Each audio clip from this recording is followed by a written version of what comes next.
dad ka badan 100 qofood isuguna jira haween, caruur iyo rag dhalinyaro u badan ayaa dib u dejin loogu sameeyay magaalada Dhuusamareeb, kuwaas oo ka mid ahaa dadkii dhawaan laga soo raray magaalada Laascaano kana soo jeeda gobolada Koonfureed ee dalka. Xildhibaan Ismaaciil Mukhtaar Nuuno oo baarlamaanka Galmudug ku matala Koonfur Galbeed ayaa gacan weyn ka geystay in dadkani lagu soo dhaweeyo magaalada Dhuusamareeb, waxa uuna ku baaqay in la soo gacan siiyo maadaama ay doorteen in magaaladan ay degaan. Waxaan rabaa inaan u sheego ama aan u cadeeyo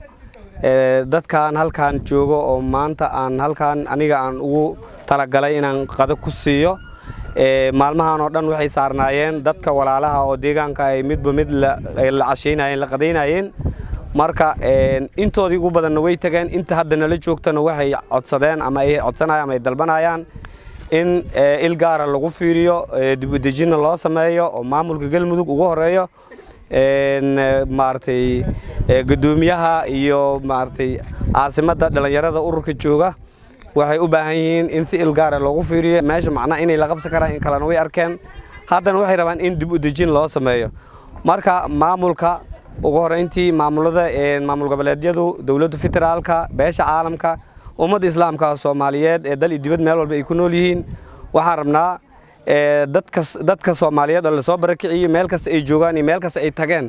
ilgaara in lagu fiiriyo kuwaan iyo kuwa sii socda iyo kuwa soo socdaba. Qaar ka mid ah odayaasha dhaqanka ee deegaanada Koonfur Galbeed kuna sugan magaalada Dhuusamareeb ayaa dhankooda ka qayb qaatay soo dhaweynta loo sameeyay shacabkan Soomaaliyeed ee laga soo raray halkii ay muddada dheer ku noolaayeen. Ummadda muslimiinta iyo salaamiga gaar ahaan dadkii dhaladay gobolka Dhuusamareeb Galgaduud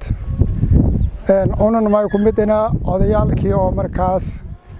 heer Koonfur Galbeed oo qaabilsan gobolka Galgaduud marka dadkan isaga aragsan dad hooyle ma aha oo may dhaanuseen dhibaatooyin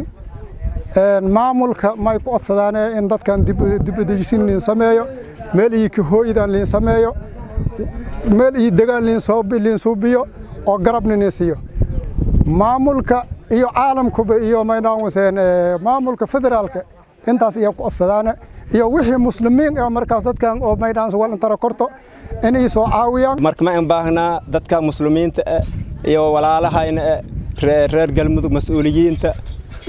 yani kasar hooseeyba ma ugu baahnaa dadkan in dib u heshiisiin dib dejin leen suubiyo oo yani xaaladiyoon maaragtay ku warqabo oo si qaas ahaan marka hay'adaha caalamka intaas weydiisadaan cid ala idii gacan ku jeysida korto ma weydiisadaan onon ma ina ku midna odayaalkii oo dadkan soo dhawaayay oo maaragtay iyago xaaladii aad in liidato oo meel habeeyne sidii aad isin aragaasan oo xildhibaanka xaafadiisa una raashinka inka soo beene marka insha Allah taala hal maalin baahidiyo ma kibaas ma in baahanta baahidiyo hooy daawo dhinac kasta ayaa loogu baahanyaa. Maamulka Dhuusamareeb ayaa horay u ballan qaaday in la soo dhaweynayo dadkani qofkii rabana magaalada la dejinayo